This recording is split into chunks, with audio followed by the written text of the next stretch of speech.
What's up, disciples? It is the Red Letter Disciple, and we're back for another episode. Today's episode is going to be awesome. We're going to be joined in a moment by Chris Johnson, my co-host, and our mission at this podcast is that it would challenge you to be a greater disciple of Jesus wherever you are.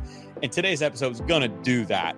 I'm really excited today to talk to a friend of mine, Mel Gravely, who wrote a book called Dear White Friend that I really think is one of the greatest books when it comes to fighting against racism that I've read. And here's what I love about it particularly. You're going to hear this in the conversation. Mel has a really cool temperature that he brings to this hot button issue that I think at the end of it is going to challenge us all to think about what is my role in this and what kind of questions can I seek to dive deeper into this. We're not only going to talk about fighting against racism, we're going to have some good conversation about the least formal dressed city in America. And also, what is an A5 Wagyu steak? Does it really taste all that much better? Mel and I had a chance to share an A5 Wagyu steak once, and we're just going to share that with you. You got to know. So it's going to be really fun. We're going to have a great time today. So I want to thank today's sponsor.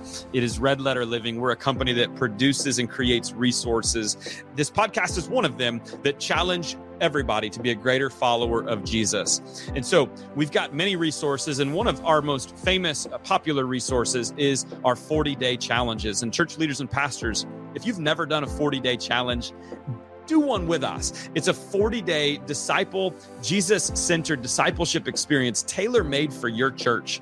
We've got everything that you need. We've got books for individuals, small group materials for small group leaders and those in small groups. We got kids curriculum. We've got sermons for the pastor. We've got graphics and communication things every day.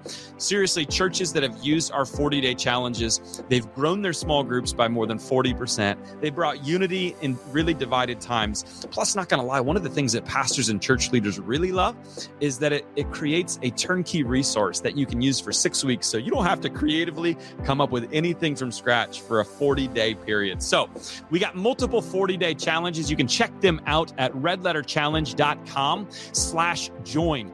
And the best news, fall is right around the corner. And so you can lock it in now for a great 40-day fall series where you're going to see these incredible results at your church. And pastors, if you've never seen a copy or gotten a copy of one of our 40-day challenges, we suggest starting with Red Letter Challenge, and you can get a free copy on us. Just email our team at hello@redletterchallenge.com, and we'll get you hooked up. So let's grow some great Jesus followers together. Speaking of which, let's do that in the podcast. Here's our episode with author and businessman Mel Gravely. Let's do this.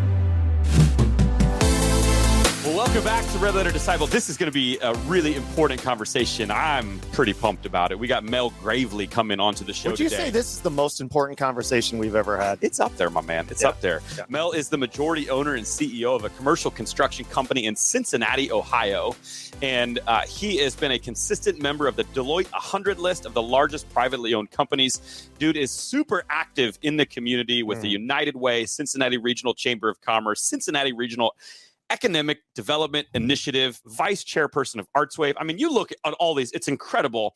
Where I ran into Mel was actually through a mutual friend, through one of his books entitled Dear White Friend, The Realities of Race, the Power of Relationships, and Our Path to Equity. So we're going to have a great conversation around this.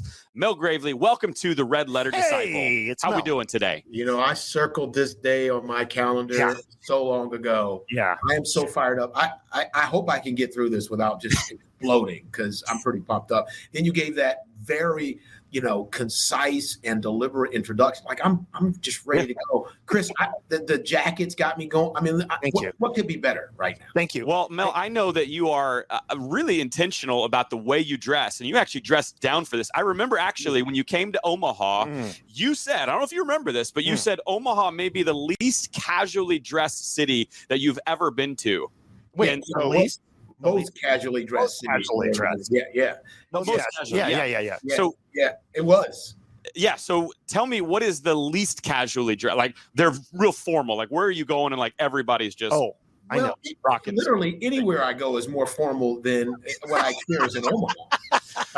Like I've been to a lot of places, and I couldn't find a blazer in a couple of the audiences. I'm like, nobody has a blazer in this town. I don't understand. What do you think? Yeah, why do you think that is? After I'd love your assessment. Look around.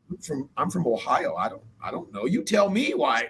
Maybe it's. I tell you what, though, I'm also convinced that it was the most friendly place that I'd ever. It is friendly.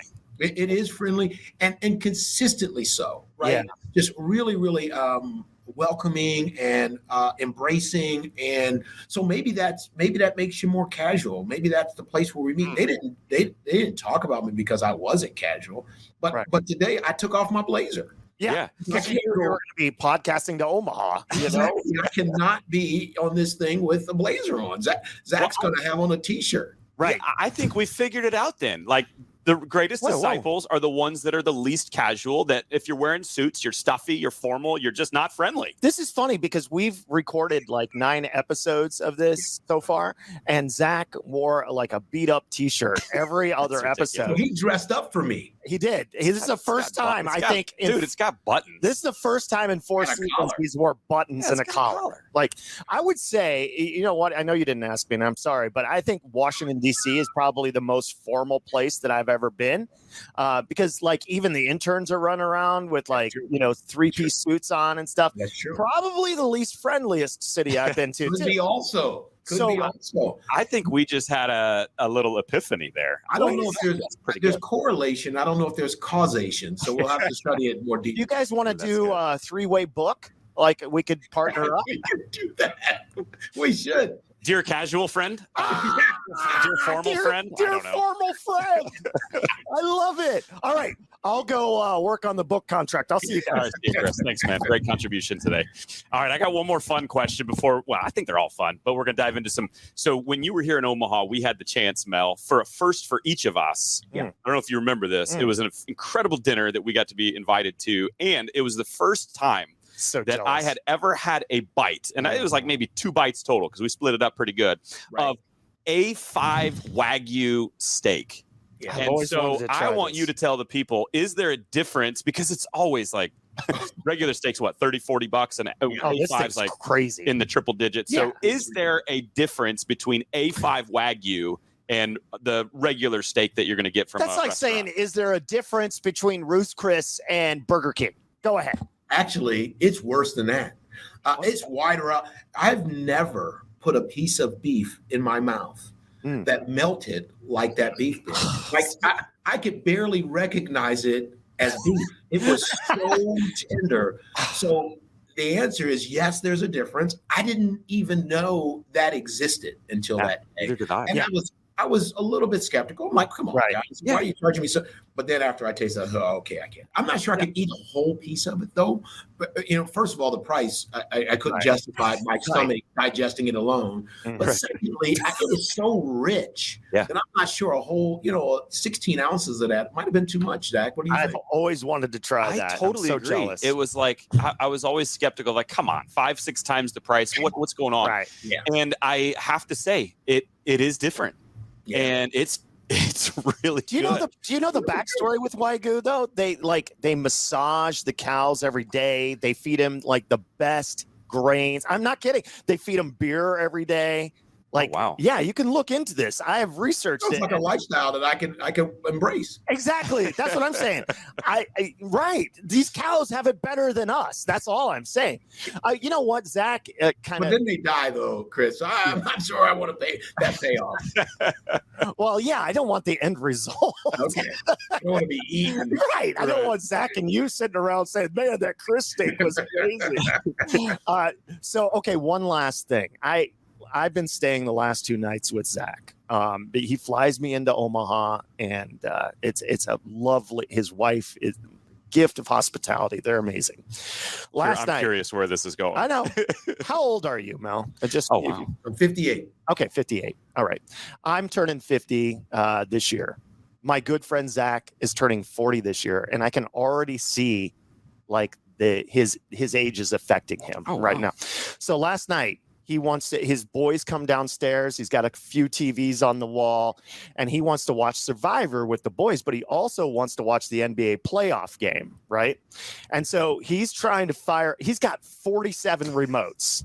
and he cannot figure out like which of the 47 remotes turns on each of the TV. And now he's visibly frustrated, right?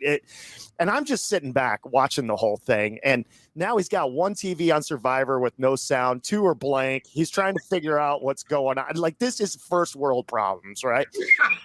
We get in today and he's panicking. He cannot figure out his iPad. Like, it keeps going dark. He's super frustrated. And he comes on. He's like, hey, everybody, welcome to Red Letter. Nobody has seen the visible frustration this man has gone through the last 12 hours. My question to you, Mel, what kind of advice do you have to Zach? Because he's clearly not aging well. Yeah. Because he's fighting it, Chris. Yeah. He's resisting the reality of his age. Right. And, once you cross 40, you need to embrace a few realities. Let me show you one real quick. Please. Just print out their stuff. Yes. Like, don't try to read it from your phone like the kids do or from your iPad. Just hit the print key. Yeah. I know we're killing trees. I'm going to recycle this when I'm done. But my stuff's right here. Right. You've got it all printed out. He's got to embrace it. What about TV technology? Just call your kid and say, let me tell you what I need. And the kids will put it up there for you. Just give in to the reality. And, he's been disgruntled because his MySpace page doesn't have as many followers lately. That was a low blow there. Can't figure it out. It's he's like, what's my MySpace login, kids? Well, thanks. Well, he emailed me from AOL too. So you've got mail, Zach. Wow. I don't know how I like. All right. That wasn't in the script, but thank you for the advice. Whatever. All right, Mel. Hey, man, you have an incredible business career and successful story there. So I want to know, like, Zach's next book is Dear Younger Friend. Embrace the game. Embrace it. Just go with it. Yeah. I want to know, though, what led you in the middle of a successful business career to write a book about racism? That doesn't feel like something most people would do. Yeah. So talk to me about it. Yeah, well, thanks for pointing that out. And in hindsight, I'm not so sure that I was as thoughtful about this as I could have been. But remember what was going on in late 19 and 2020. Yeah. And I'll make the long story shorter. What finally told me that there was a lane to be filled by my voice was when I listened to my friends on either side of issues talk at each other and not with each other. It just struck me as, man, if my friends could understand each other, if we could not water down, but cool down the conversation to really dialogue about this topic in a real, authentic way, that maybe we could actually make progress on closing the gaps between blacks and whites. And so as a business leader, I have a lot of white friends who are business leaders. I've spent, as I say, after I kiss my wife when I leave home, 98% of the people I talk to after that are white. And so I've got deep, good relationships. I travel with these folks. We go to war together in the community to solve big problems. And we've built a real trust. And I wanted to make sure that I could talk to them authentically. And so that was because I thought if they knew better, they might do better. And I just really thought that no one had talked to them about this topic. That's what finally pushed me over. There were a number of incidents that were going on in the community. I think COVID played a role in this because I had time to focus on this. So there's a lot of other ancillary things. But at the end of the day, what I was trying to accomplish is I wanted to have a better conversation about race. Yeah, it's good. And that's what I think I truly appreciated about your book. And then obviously meeting you and hearing you speak and getting to know you a little bit more is I just feel like you bring such a cool, and I use that in the sense of the word, the right word, temperature to this hot button issue.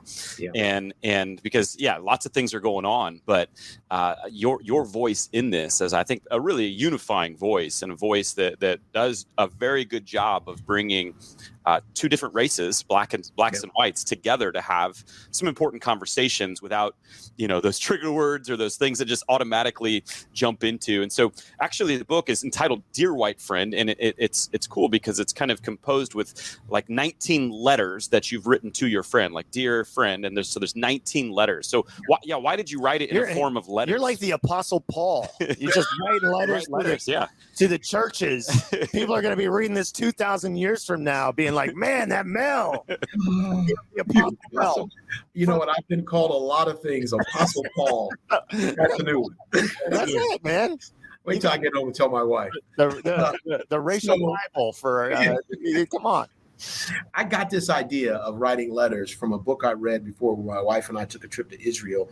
It was, and I've forgotten the author's name, but the title is Letters to My Palestinian Neighbor. Oh, wow. And a Jewish rabbi wrote these letters to his Palestinian neighbor, metaphorical Palestinian neighbor, explaining how he felt about their relationship and the empathy he was showing to his Palestinian neighbor, but still disagreeing with the Palestinian neighbor on many, many crucial things.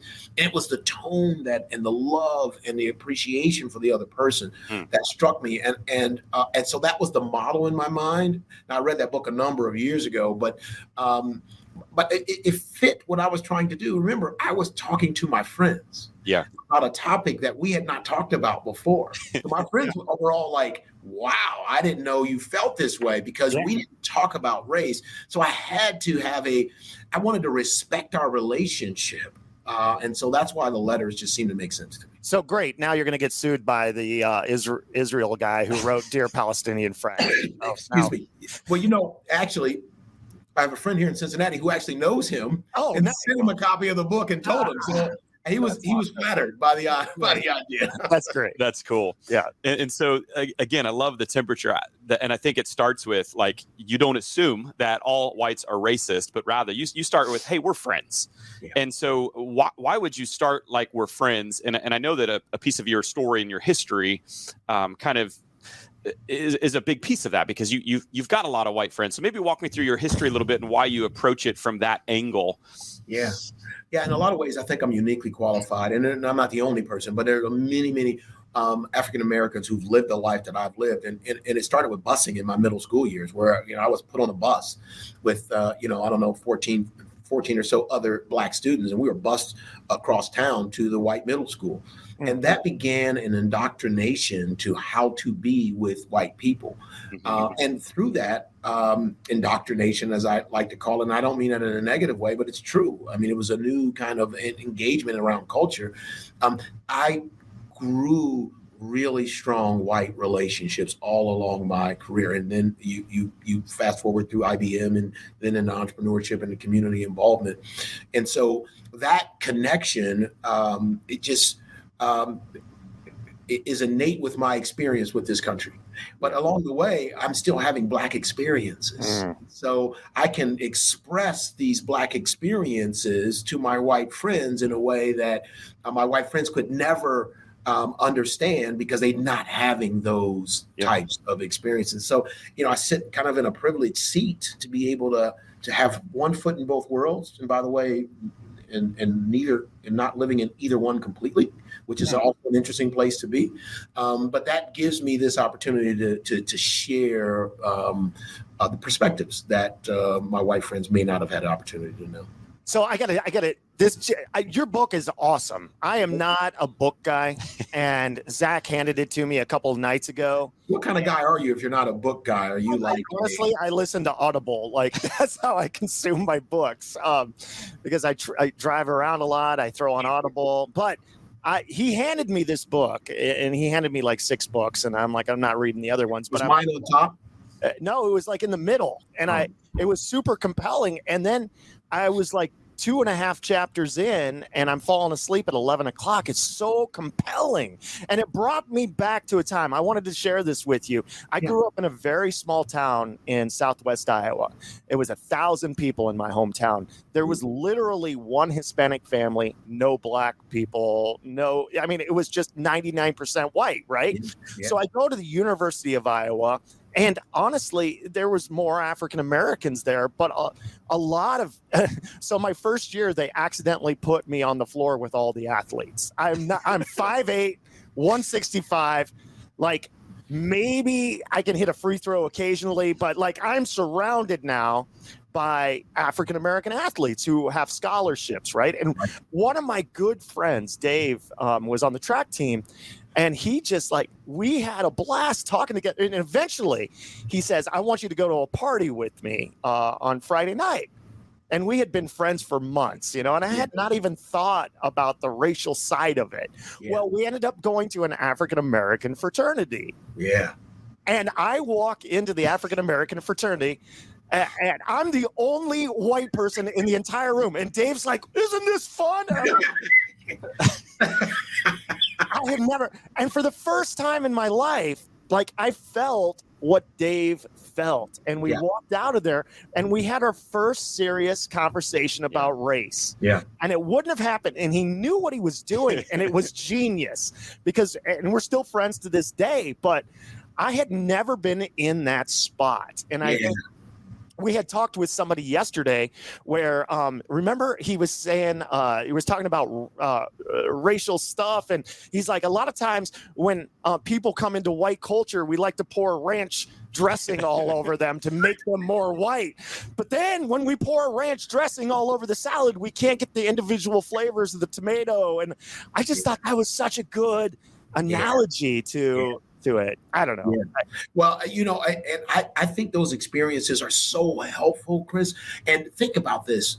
So there's two dynamics. First, it's very rare that happens to people. Very, very rare. And I'm blown away that it just doesn't happen to people. Right. Because it seems like throughout your life, that had to have happened once or twice, but it just doesn't. The second thing is, even when it does, there's usually two things that are going on that make it different for whites when they're in a black environment. Number one, they're often sage on the stage. They're doing the presentation. They're talking. They're in control. Or two, there is a known end time. So I only got to be uncomfortable for so long. Right. At 8:30, this party's over. Or at 8:30, this I was there until midnight. Yeah. So it's an experience enough that drives up empathy. Yeah. To me, this is, Zach didn't ask this question because his iPad turned off and it turned black and he can't find the questions. But this idea, though, of that you were in that environment, and I often ask my black friends this question. They say, well, they should get this. And I say, well, where would they have gotten it? Where will our white friends have picked up how that feels? Where would they have learned the nuances of voting rights changes and the sensitivities around that? Where would they have picked up redlining and all the historical thing? What would have made them learn that? We're not teaching it in schools. Right. So where would they have learned it? So how can I hold you responsible for knowing it if there's really no path? Now, some of my black friends say, well, they need to study it. And I think, well, okay, well, there's probably a bunch of stuff I need to study too. And I probably didn't, because it doesn't impact my life. So these letters start with this idea of my empathy for my white friends, that I get why you don't get it. You haven't been in it. You haven't lived it. We haven't taught it in schools. We can't trust what we're hearing in the media. Yeah. And so I get why you don't get it. But I also need you I'm trusting you, but you got to trust my story is authentic. It's how I see it. And I need you to come a little closer to say, maybe what Mel is saying here has some validity. And I hope the temperature of it and the congeniality of how I'm trying to explain it helps with that. So how do not all of us have a friend named Dave that pulls us into situations. Right. How do we, as Caucasian leaders in a church, how do we try to not force it, but how do we try to have these situations with them not coming off as inauthentic? You know what I mean? How can we put ourselves in those situations to learn more? Yeah. So let's talk about whether we can learn more, right? There is so much out there now. There is no excuse for people who want to know not to know. There's just a bunch of stuff out there. Some of it great, some of it's horrible, but there's a lot out there. As far as putting ourselves in these situations, I don't know if I think authenticity and intentionality can be one and the same. So sometimes people say, oh, I want to do it. What they really want is they want to do it in an organic way. They want it to just happen. Right. And I don't think our nation was built for it to just happen. I think sometimes at some point it might just happen, but I think initially it's got to be intentional. It can still be authentic. Yeah. But it has to be intentional. Just a few ideas. So I've got a Jewish friend here who one day we just said we need to you find 3 white couples, I'll find 3 black couples that we all like. We're just going to have dinner together. There's no topic. We're just going to kick it. And when we sit at the table, no one's sitting next to their spouse. We're just all going to mix it all up. It was a blast. And those people then connected outside of that and so forth. So I think the intentionality has to be there, but it doesn't mean we can't be authentic at the same time. Does that make sense? That's awesome. Yeah, what a great idea. Yeah. It's good. And I think like if it's coming from the right place, right. It doesn't mean that being authentic doesn't mean being a little weird and like, hey, I genuinely want to know. And like, I need someone in my life to help me see what you see so that my eyes can get a little less cloudy overall. And so it sometimes that authenticity does start a little bit awkward or weird at times. Sure. That's okay. But I also think there's and I write this in the book. And Zach, you used to have control of this interview, but it's now we've taken over. Yeah. Chris and I now have taken over. You're free to go. I've done what I came to do. But I think also there's this opportunity, and I call for it in the book, for my white friends to make race a thing. The most powerful conversations that can be had are white people talking to white people without black people around. Reading together, questioning each other, challenging what we're seeing in the media together. I don't think you need black people in the room necessarily to raise your game, your empathy level, your understanding, your solution set, your all of those things. I don't think you need African Americans, because what's happening now is those few who are involved in your world are being over subscribed around this conversation. And it's just getting old and tired and difficult. And so you might get some negative reactions from people who just like, go solve this black thing for yourself, white people. Like we've been living this thing long enough. So just be careful about, because I think those are some powerful conversations when 8 white people get together and talk about race. I can't be there, obviously, because I would change the dynamic, but man, how powerful can that be? And Mel, it was actually a white pastor friend of mine that got me into this thinking more, because I think that's where I was. And I think I project that onto most people when I talk about it. And I don't want to project it if it's not there. But for me, there was an understanding that racism is going on and it's wrong. And it was a shallow understanding. And I think that's where I was. And I do feel like most white Americans, white Christians are at. It's like, yeah, of course it's wrong. And I don't like it.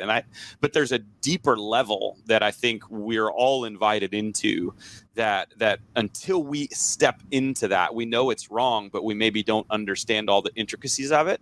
Yeah. And our hearts aren't fully invested and our eyes aren't fully clear because we've only seen the experiences we've seen. And I haven't seen what you've seen, and I haven't heard what you've heard. And until I get in those conversations and relationships, I'm not quite seeing it as clear. And so I think that's what your book does just a fabulous job doing, is bringing to light some issues and hopefully some real things that have happened that you've experienced, that you've seen, that also our nation. And so one of the things you say before you segue, because I can see you looking at that screen trying to segue, I just got to say, I'm not sure I agree with you around the Christ-centered, Christ-leading, following individuals. I'm not as comfortable that they see racism as you described, even I'm not sure. Well, I think that we've gotten ourselves in between, right? And so we've got some political things we care about, and we're being drug a particular way about that.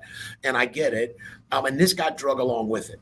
Now, race got drug along with it. So are they against racism? Absolutely. I don't know anybody that's not against racism, but I think they think racism has passed us. And it's episodic, not systemic. And there's no doubt there's a lot of things that are illegal now that used to be legal back in the day, right? Lynching someone right now, at least, in its old context, probably something you shouldn't do. You're probably going to go to jail for it. But I can give you some context where it's happened and people didn't go to jail. But what we've still not grasped and acknowledged is there's this lingering gap that started with the enslaving of people, perpetuated itself through time, and we now think, well, it's all equal now, so we should start.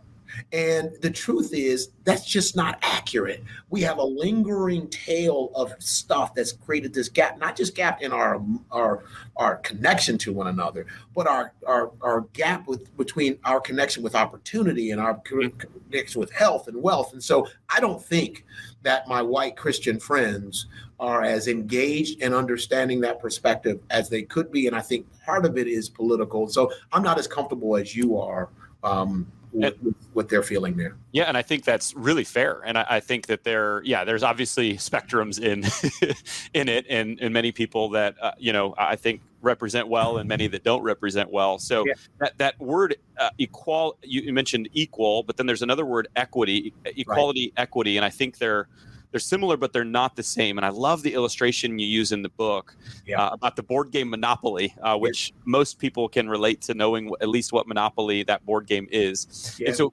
walk me through using that game as an example, like the difference between equality or equity, or how you see that in our world. And also, would you consider yourself a Monopoly pro? I would crush you in Monopoly. Let's go. Crush you. Yeah. All right. Yeah. Good. Runs a construction company. I mean, of course he would. Yeah. I would dominate you in Monopoly.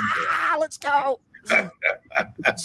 Yeah. So I wish I would have made this analogy myself, but there's a professor in North Carolina who took her students through this lesson around Monopoly. And so imagine 9 students that she got to volunteer for this, and they're all going to play Monopoly. And Monopoly is the equality game. It's not, everybody starts with the same amount of money. Everyone gets one of those silly little pieces. Everyone gets $200 every time they pass go.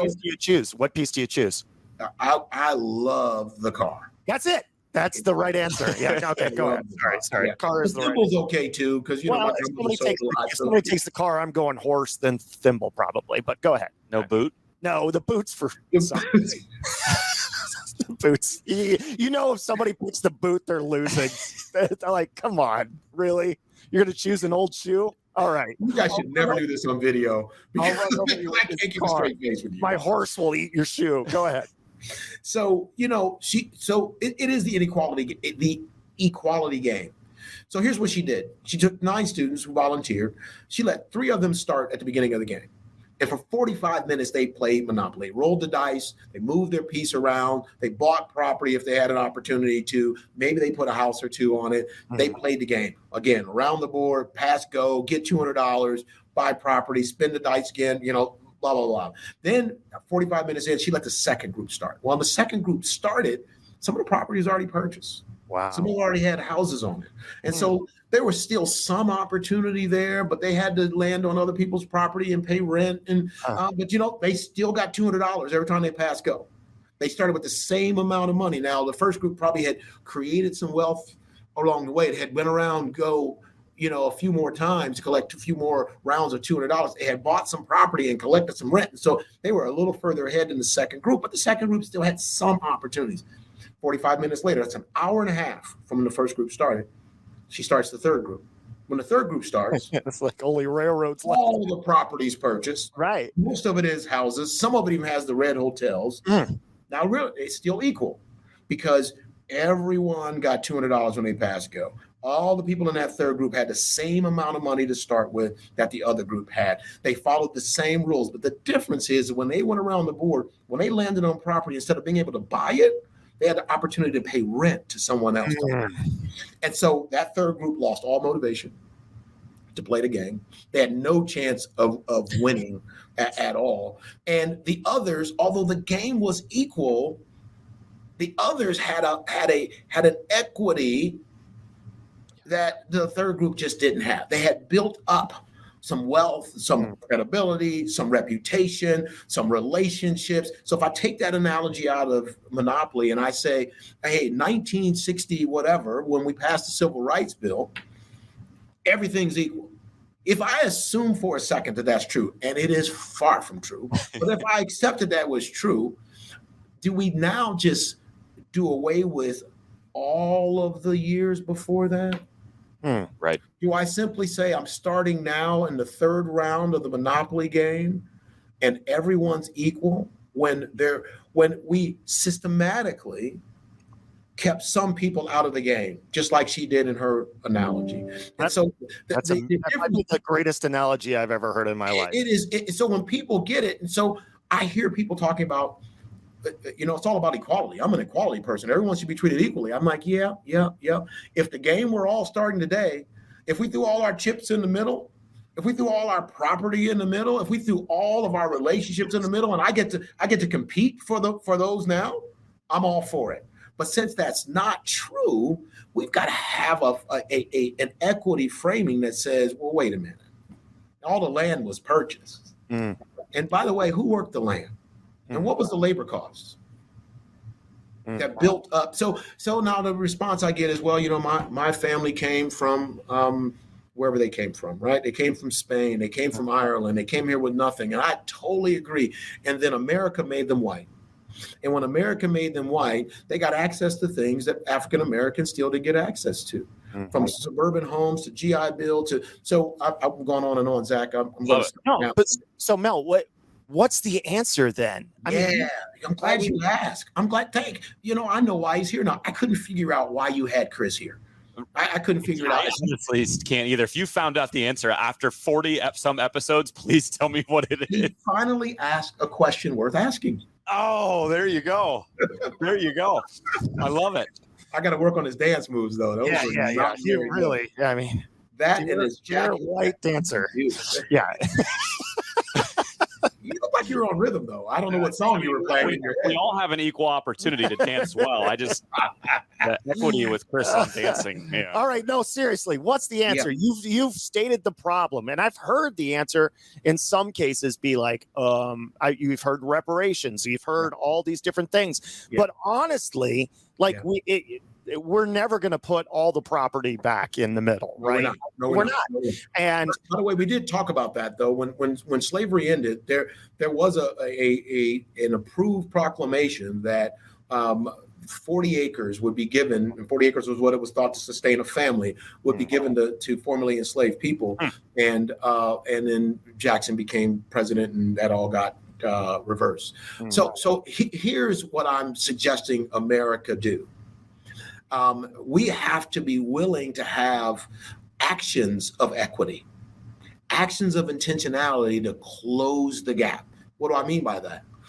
I firmly believe that we've got to be intentional about including African Americans into colleges and universities. I don't back away at all of having a programmatic focus on a particular segment of people who have been historically left out. I just don't. And I get what people say, it's not fair to other people. I disagree. God didn't create our world so that white people could have 90 and 8% of all the good stuff in it. And today they do.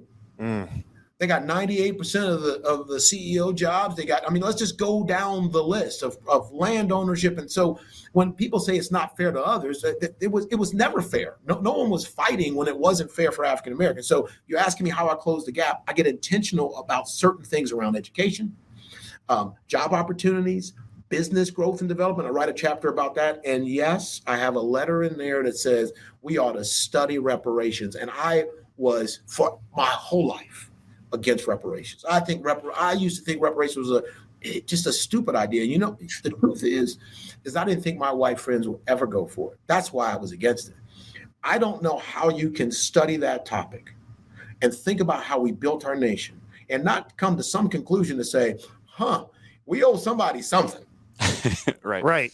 Now, you may not like how we distribute it. I think we should fight about how we distribute, but I can't see how anybody logically says how we built our nation and look at the free labor and the exploitation on property ownership through redlining and things. I don't know how you get done and think Yeah, that's okay. Let's just start all over right now. Mel, I got a question for you, and we might want to cut this one out. I don't know, but No, this is going to be good. Leave it in. Right after you said he finally asked a good question. This is my well, no, I've been a pastor for 20 years, and I can totally relate to what you.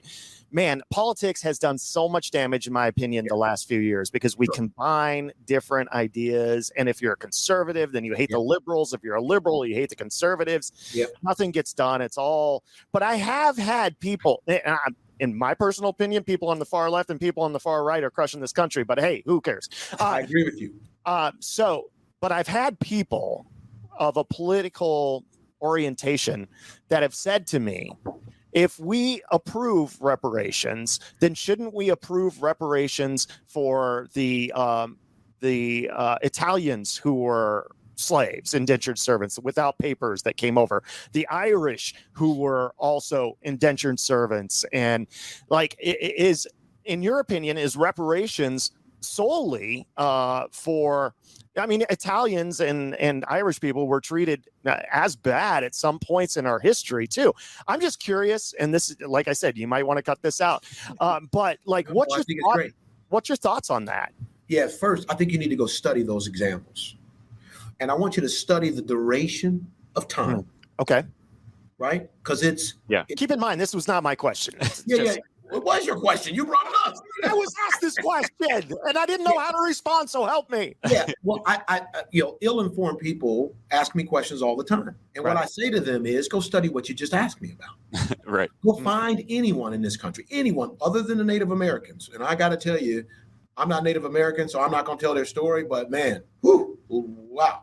They really took one. We did some bad stuff to the Native Americans, and we're still not done doing bad stuff to the Native Americans. But other than Native Americans, you find someone that was enslaved for 10 generations.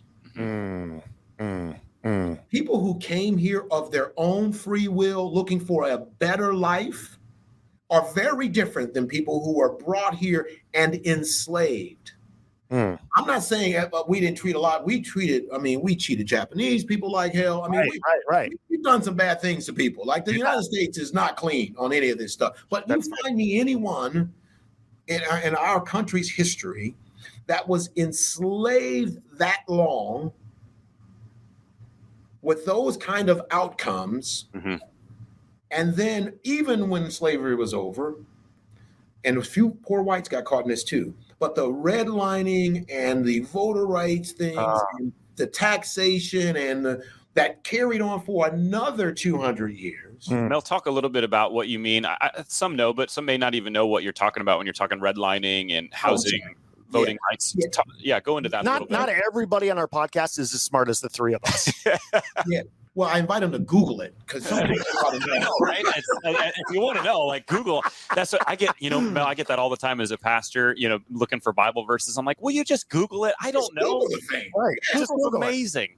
So, but redlining was a practice that banks and insurance companies would put red lines around certain neighborhoods where they would not lend and not insure. If you will not lend and not insure, people can't have homes that they own. Neighborhoods deteriorate, property values stay depressed. We're still living with the vestiges of redlining. It's funny. There's a bank in Ohio that just lost a federal lawsuit because they were redlining. This is 2023. And they were still doing it. They're still doing it, and they lost. It's not like they got accused and then they couldn't prove it. I was like, how do you do that in 2023 and not expect my point is I don't think they wouldn't have called it redlining. They would have called it proper business decisions around certain neighborhoods. But I got you. So all I'm saying is that I think that when I hear about others who have been treated poorly, first, I don't know their story. They should tell their own. So if the Irish have a story they need to tell, if the Italians have a story they need to tell, please tell them to write Dear White Friends from the Italian perspective. And I'm not diminishing. I know. But when we study their story, duration, magnitude, and what happened after, because all of those people you named are now white. Yep. Dude, that is the best answer that I've ever heard. And I'll tell you, the only answer you've ever heard. You usually get this question. you know what? Well played. But no, I legitimately got that question like a year ago. When I get it all the time. I get it all the time. You do? I get that, and I get that. Listen, I didn't grow up rich. I grew up poor, and I think, okay. Yeah, but you're on the first loop of the Monopoly game. Well, but poor in here's the thing. I'm not trying to compare poverty. I'm not trying to compare experiences. But name anything that when you add black to it got better. So if you're disabled and black, not good. It gets worse. If you're gay and black, it gets worse. If you are poor and black, so I'm just saying that I'm not saying everybody. That's why I don't like the word privilege. That was one of your questions, Zach, that we're not getting to. We're not getting into any of your questions. Yeah, what do you like? I like benefiting bystander. I think that I'm not calling you privilege. I'm saying you are benefiting from a system that was created to hold me back and to lift you up, and because you're benefiting, you're bystanding. You're like, I'm not for this stuff, but I ain't against it either. You don't want to touch it. You know what? You brought up something so good right there. This is the most intriguing conversation we have had in a long time. But I have had, that very thing brought up so many times where I grew up a white guy, single parent. We lived on food stamps. And now I own a construction company. If I can do it, anybody can do it. And I think that analogy of the Monopoly game just going to stick in my head for a long time. And it's not just that. Listen, just take the any individual person I pick. I can find an exception to anything. Sure. Anything. Sure. I mean, 5'8" guys that can dunk backwards. I can find you one. Right. It's not you, Chris, but I can find you one for sure. I think you nailed his height, by the way. Yeah, you did. Crushing it. He said it earlier. He said he was 5'8". For years, I told everybody I was 5'9.5", and my buddy said, "No, you're not." And he measured me like 2 weeks ago at 5'8". It's like been crushing my. You just got to embrace that too, man. Just embrace it. All right. I'll try. So I when people tell me about their own personal story, I acknowledge it, and I think that's great. But I need people to get that we're looking at a system, a broader kind of perspective of our nation's history. And when you layer race on anything, it changes the game. That's all I'm saying. I'm not saying that you didn't struggle, that you didn't make good decisions, that you didn't marry right, that you didn't, work hard, that you don't earn everything you got. That's not what I'm saying. I'm simply saying that if in this country, if you're black, it's a step harder. Yeah. Because of a number of things that historical and current things around bias and blah, blah, blah. Yeah. I think that's extremely hard to argue with. I don't think any of us can argue with that. And Yeah, Mel, one of your letter chapter titles Zach is trying to get control of this thing again. I think this is I told you I'm the play-by-play and Chris is the color commentator. For sure. But one of them is care enough to ask the question. And I love that that title, but also what's inside the chapter. So I would love to know, like, what is the question that all of us need to be asking? Yeah, when you see a situation, ask yourself, why is what I'm seeing how it is? And ask yourself that question at least 4 levels down. So whatever answer, so let's just take teen pregnancy, or we could take gun violence in Black community. People love to use that one. Let's take that one. So just ask yourself, why is that happening the way it's happening? Then when you come up with an answer, you think, well, that can't be only it, because don't take the first answer. Say, well, let's just say, people don't have a value for each other's lives. Okay, well, why is that? Well, maybe because they don't have hopes and dreams, because they don't know anybody in their life that has lived past 50 or has a job or has gone to college. Or, well, why is that? Well, maybe they've had multiple generations of poverty that everybody they've ever known has lived their life this way, and this has become the norm. Well, why is that? I mean, if you keep going back, you'll get to a root cause that has something to do with how we put our nation together. Love it. Now, that doesn't excuse 2023 behavior. So we go back up to gun violence in Black neighborhoods. It doesn't excuse that, but it helps us have an understanding of, okay, at least I know how we got here. Yeah. And now we can talk about the things we can do to get us from here. It's good. Yeah, I love it. And so I'd love for you, Mel. You mostly speak to business leaders and in that community. Yeah. But obviously, this podcast has a wide reach. But we're talking to a lot of people that are trying to follow Jesus. Yeah. at his best, and we talk to a lot of church leaders too. And so, I'd love to hear from your perspective. What the church, what followers of Jesus, like. What are you seeing kind of comparatively to what happens in the business world when it comes to fighting against racism? Also, just so you know, we're number 78 in Australia. So go ahead. It came from. Do you want him to speak to our Australian friends? It's just very random. I don't know where that came from. I don't know where most of what he says comes from. So I want to be hopeful when it comes to my Christian brethren. And I want to look at their heart. But I'm troubled too often. First, let's be clear. Sunday is a segregated time. Period. Right? And I grew up, my grandfather was a Baptist minister. I grew up in a Baptist church. And white people would come occasionally, but they were either politicians or lost. Right? I mean, we didn't have people intentionally coming to our church who were white. You know what I mean? So occasionally somebody would marry a white person, but even they would stop coming after a while. It was just tough in the 70s and 80s growing up, you know? So it's a segregated place, but I'm troubled because, and I mentioned it earlier, that I think our Christian leaders have had to make decisions that are binary, and I reject the premise. So binary meaning I've got, so we've got religious leaders who have a position on gay rights, a woman's right to choose, or anti-abortion, or whatever you want to call it, right? And I get that. Mm-hmm. But those politicians often line up with also, I don't want to study diversity. I've got problems with what do they call it? What they were saying, everybody's getting indoctrinated in schools. I forgot that. Oh, critical race theory. Critical race theory, CRT. We can come back to that in a second. And so religious leaders are unable or unwilling to unpack those two things, those unpack the issues. And if I were calling on leaders of Christian churches, I would be saying, why aren't we nuancing this topic more? Why aren't we doing our own study? Why am I being intellectually lazy around saying equality for all people when we know, or should know, that it's way too late to be talking about just equality. We've got to be talking about equity.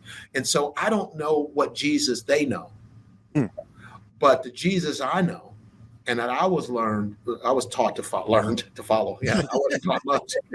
I was learned. I wasn't taught. I wasn't taught. I was learned. I don't know how that looks, but it must be tough. But we talk about leading folks of all tongues. And in my mind, I don't understand. I don't understand how now some religious leaders I get, but not religious leaders of folks called following Jesus Christ. I get confused by those leaders who say silly things about why don't I hire more diverse. They say silly things like, I take the best qualified. I don't understand the practical kind of conversations we could have. But I think it's because they've gotten caught up in a dogmatic kind of set of priorities, so what am I calling on? Why aren't religious leaders in the front of their churches saying, today we're going to talk about our history with race. Today we're going to talk about the difference between equity and equality. Today we're going to talk about what it really means to be a follower of Christ and to be anti-racist. We're going to talk about voting rights in a way that gives us a broader understanding of why people flip out when you move a voting polling place, or when you shut two of them down, or when you add an ID card. Why are these reasonable things so unreasonable to some people? We're going to talk about that way through a lens of how would Jesus want us to look at this? And I realize it demands a level of study that might take them outside of what they know. And I do think Christian leaders get lazy, and they preach the easy gospel. Yeah. But the gospel isn't relevant if it's easy in 2023. The gospel is only relevant when it's hard. Yeah. When we've got to really face, because Jesus's teachings haven't. And I mean, I'm not, I don't want to go too deep, but they haven't changed. Yeah. But the world is changing, and we must bring Jesus's teachings to the relevancy of what we got in front of us. I'm done now. I'm done preaching. I think it's awesome, Mel. I know when we were together and we were talking more about this, I could just see the sincerity and genuineness that talking to faith leaders isn't necessarily something that you do often. But I want to put it in you that I think you have a unique voice, not just in the business community, but in the faith space, coming uniquely from the business community, of just spurring us on and challenging us and say, and it's not perfect in the business community, but I actually feel like it's sometimes better in the business community than in the church community. And I could see that when we got together, that you were just sincerely taken aback by, if this Jesus is really the Jesus you call upon, then how in the world are we where we are today when it comes in the church and just overall state of how we're fighting against this injustice in the church? And I will add to that, like, the thing that I honestly appreciate is that every time I seem to be involved in these conversations, they always get hot quick. Yeah. And this is what I from the moment I read the title of your book, I'm like, this guy gets it. Like, let's have a conversation. Let's not elevate our voices to the point where we're fighting political talking points. Like, we're all human beings. Let's just have a conversation. I love that. Yeah. And a real, like, tangible thing. We're talking about race, and I've heard more laughs from my producer Cam in this conversation than I have in a long time. I mean, usually 20 minutes in, he's sleeping at this point. And now but I think that hits at what I'm talking about. Is you have a way of talking about this that doesn't, for me at least, flare up anything, even if I think differently or believe differently. I want to investigate more after listening to you. I want to study more. I want to care enough to ask the question that you're talking about it. So, and it really comes from my empathy, because when I said I don't understand why religious leaders are this way, I truly don't understand. And I'd love for someone to tell me, talk less, because then I'll leave and I'll say, oh, I get it. I disagree, but I get why you're there. You're lazy. I understand now. Can I answer this? Yeah. I think, okay, so I've been in ministry 20 years. I just planted a church literally 6 weeks ago. It's a 20, 30 something. It's probably 70% white, 30% different races, right? And I'll just be honest with you, as a young kid growing up in Iowa, whose first experience with an African American was at 18 years old, like, it's scary. It is a scary topic that I don't feel educated on. Like, after hearing you talk, I wish I could fly you to Lake Mary, Florida, and have you do a 4 weeks series for me. Are you going to buy him some A5 Wagyu or not? Yeah, I mean, Zach, I'll put before I leave here, I'll steal Zach's credit card. I'll buy you all the A5 Wagyu. Where the heck is that in Florida? Lake Mary, Florida. Outside of Orlando. It's right. It's north. I mean, it is the whitest town you'll ever see. No, but it is. It's a suburb north of Orlando. A beautiful town, but yeah. I mean, here's the thing, Chris, and I get it. I get the. It's scary because I don't know enough. Right. It's scary because I might say the wrong thing. It's scary because my parishioners may not get it. But again, I say, what are we called to do? Right. I remember the first presentation I gave on this book. It was in front of an audience of about 150. As a matter of fact, Dave Thrasher was in that room, CEO from Omaha. He's become a good friend, and the almost all white. I think there were 2 African Americans other than me, and almost no women. There might have been 7 women, maybe 10, and the rest white men, right-leaning politically. And there I am. in front of the group talking about race. And so when I hear people say they're afraid, I'm like, no, that was fear. And before I went on the stage, here's what I prayed. I prayed he would give me the voice so they could hear it. And the first thing I did on that stage, it says, guys, I'm pretty darn nervous right now. Yeah, you were honest. I'm pretty darn nervous right now. And then I left my body. I do not remember that speech. I had to watch it on video. And that's no joke. Wow. So my point is, and I'm not trying to hold myself out, I'm just simply saying we've got to do, this is not an easy topic. Yeah. And I realize, white people can opt out of stuff because they don't need it for success. You don't need to address this for success, but is it your mission to be leading folks to a different way to express Jesus's love? Feels like this should be signed up for you. Yeah. Mel, this is so good. I hope we can do a part 2 one day. We ask every guest this question on if you could challenge our listeners, because the mission of this podcast is that they would be greater followers every day of who Jesus is. So if you could challenge our listeners practically to do something this week to be a greater disciple follower of Jesus, what would you say to them? Wow. Yeah. So it would be to ask the question, why? Why is what I'm seeing in front of me the way it is, and ask it 5 times. And I think it will unveil something to you that will drive your empathy, which might drive your action, but at least it will drive your understanding. That's cool. Earlier you said to ask it 4, now you went to 5. So I like that you upped the challenge. Well, technically it's a 5-step thing, but I know people are lazy, so but 4 or 5 times. Just keep asking until you get the root. Yeah. All right. There you go, listeners. If you take that challenge on this week, #RedLetterDisciple, we want to cheer you on, pray for you, and excited. Mel, you got a few more minutes to play one last fun game on the way out. Chris has got a game. Why not, man? No one's coming my door to tell me I got to be someplace else, so I'm with you. Fantastic. Mel, we've learned a lot today about an important conversation that we need to have.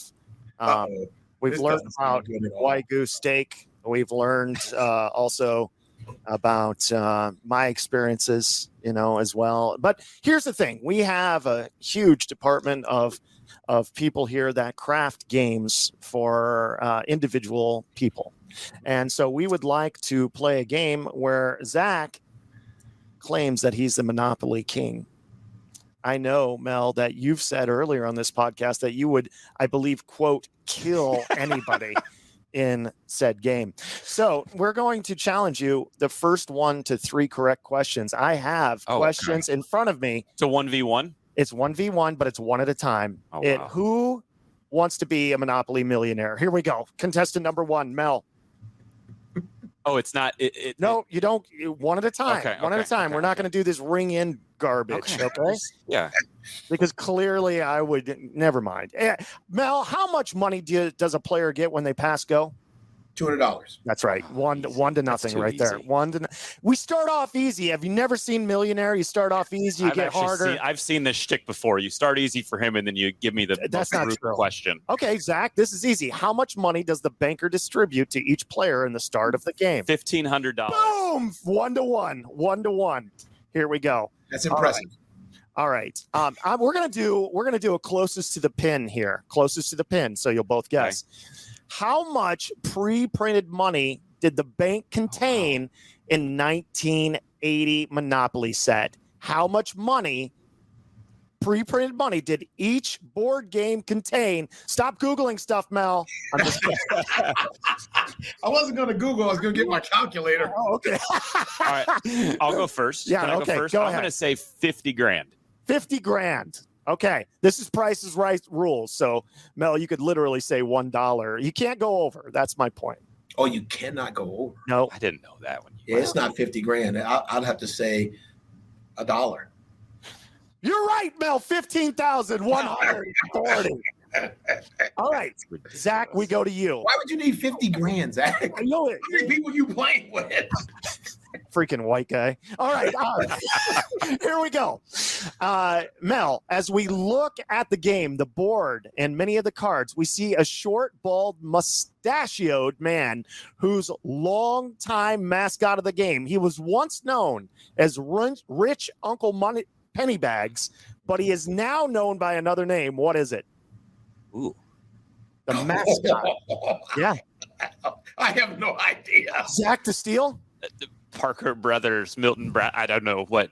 Mr. Monopoly. Well, Mr. Monopoly. Jeez. That's almost too easy to be true. The railroads in the original Monopoly How did they change his name? Was there some kind of, what was the problem? Somebody was complaining about Somebody complained about that. There's a problem with that name somewhere. penny bags or whatever it is. The railroads in the in the original Monopoly game have been changed to what other mode of transportation in Monopoly Here and Now? The brand new version of Monopoly instead of rail. I would say like airplanes. That's right. That's right. Airplanes. Cool. Are they really? Yeah, I didn't know that either. Okay. There's like a million variations of to tie this game, Mel, how many doubles can you roll in a turn safely before going to jail? How many doubles can I rate? Yeah. How many can you roll safely? Yeah, safely before you go to jail. I think it's only 2 in a row, right? That's right. Oh, really? That's right. Okay. Zender family rules. We don't like that rule. So we just, hey, you keep rolling doubles, you keep going, baby. Well, I feel like every family's got their own rules. We put 500 in free parking. Anyway, yeah. All right. Let's see here. I think he just got his third question. Was that the third one? Did you win? I think I won. Yeah, he won. There we go. I should be winning. I'm the guest. Yeah, he won. You clearly won. I'm kind of sad. I think I could name every property. Oh, here we go. All right. Final question, Zach. You've already won, Mel. What are all the properties? What town are all the properties based off of? What town? There's a real town that all the properties are based off of. No way. Because there's like Indiana, Illinois, Pennsylvania, Boardwalk. All these. New York City. No. Do you know? I do not. Atlantic City, New Jersey. Really? Yep. That makes sense to me. That's the true answer. So there's like an Illinois Avenue, a Pennsylvania Avenue, and they basically took it all from Atlantic City. Wow. Yeah. We learned stuff in this thriving metropolis there, Atlantic City. Yeah, there you go. There we go. You never know what you're going to learn on Red Letter Disciple. I got to tell you what, I just grew a bit. I got to go get a new Monopoly set because apparently there's no more railroads. Yeah. I don't get it. He said airplanes. It was actually airports. Airports. There you go. We'll have to squash that. So it's 3-1. You dominated. Mel, thanks, man, for being a part of Red Letter Disciple. If people want to connect with you, connect with the book. I know you got a free PDF on the website as well that kind of helps with conversation starters that I've looked at and you spend a lot of time making. So where can people connect with you? Yeah, so dearwhitefriend.com. Dearwhitefriend.com is the best place. Like you say, there's a PDF out there, kind of a discussion guide people can use. The book's available everywhere. It shockingly continues to do well. And I got to tell you guys, thank you for having me. Thank you for the courage of addressing this topic. At any time you want me back, including wherever little city in Central Florida. That would be amazing. You should come down in the winter. You would love it. Absolutely. Well, I would never come down in the summer.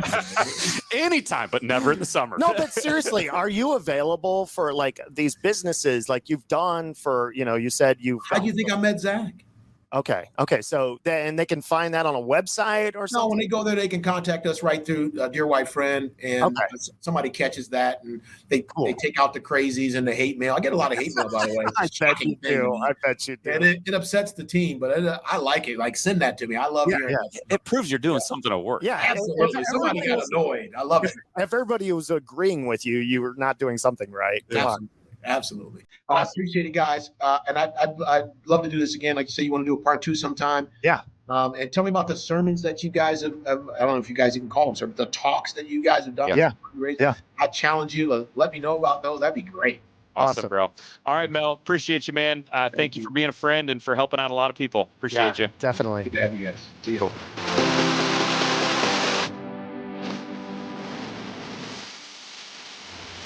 Well, I hope that today's episode truly did for you what it has done for me. It's really helped me rethink my whole position when it comes to fighting against racism. What's my role in all of this? And I want to take acts of intentionality. Hey, if you want to connect with Mel and his resource, Dear White Friend, check out our show notes at redletterpodcast.com. We'll put all the links in there, and you can go ahead and check that out and have whatever you need there. So with all of that, I want to thank our sponsor, Red Letter Living. We create resources, and we would love to partner with your church with a 40-day challenge. You can find out more at redletterchallenge.com/join. Next week is a really fun conversation with Joshua Brown. Hear his incredible story, a high school druggie dropout that met Jesus, entered ministry, had 20 years in ministry, and then actually left ministry. And he really feels like he's pursuing his calling now.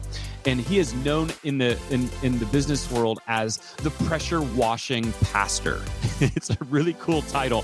But Joshua is really going to challenge the framework of thinking about how Jesus and businesses can intersect. And I think you're going to love it. So don't miss it. And here's how you don't miss it. First, we'd love for you to rate and review our podcast, whatever platform you're on. We'd love 5 stars. If it's helpful, if it's challenging, if it's something that you use in your life, would you please do us that favor? That'll help us to do more and more of these episodes. But then here's the other thing. Subscribe and follow. That way, when you do that, the episode will automatically pop up in your feed next week. So with all that said, go out and be a great disciple of Jesus this week, and we'll see you next week for the Red Letter Disciple.